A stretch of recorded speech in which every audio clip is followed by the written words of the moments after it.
Morning, everyone. My name is Bill. I'm kind of new here. Hi, Bill. Everybody may not know, and I live in Birch Tree, so have for about 17 years. So I've kind of understood that you're new for a while around small towns. Probably about third generation, maybe you actually belong. But anyway, since most of you probably don't know much about me, I'll just briefly say that, the church I was going to back in 2020 for COVID, we kind of had a falling out. They did some foolish things, and I ended up having church in my garage for the past 3.5 years. So every Sunday I did a sermon, and I had people, sometimes a few, and sometimes very few. But anyway, and I read a lot. And one thing I read that made me want to do a sermon was I read an article one time, and somebody, and I forgot where, kind of was saying that they thought, being a Christian and following Jesus was kind of a sissy with all that turn the other cheek and all that.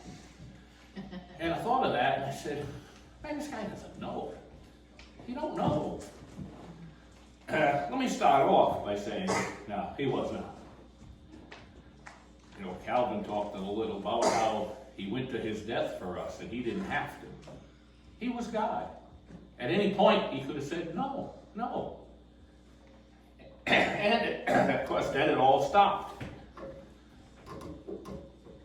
But he did things. He didn't go and get into fights in a bar or anything, but he was a tough guy. For starters, he was a working man. He worked with his hands 2,000 years ago when we had no power equipment. So everything was done with your hands, the shovel, the pick, the hammer. And he stood up.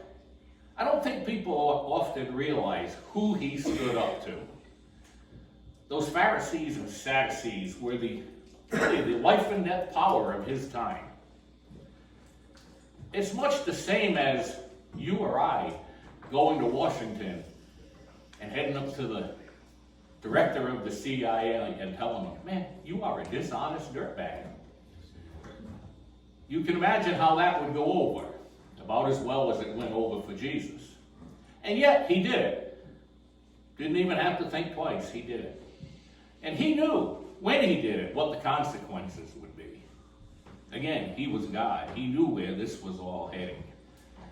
So, if you ever run into anyone who says that, feel confident to stand up and tell them, no, you don't know what you're talking about. He was nowhere near a sissy.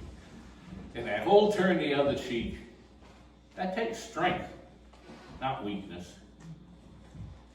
It's not easy.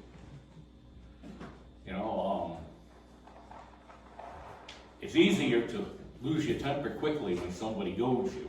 Harder to hold it. Takes toughness. So anyway, the sermon I did had more, but now I'm forgetting it now that I'm up here.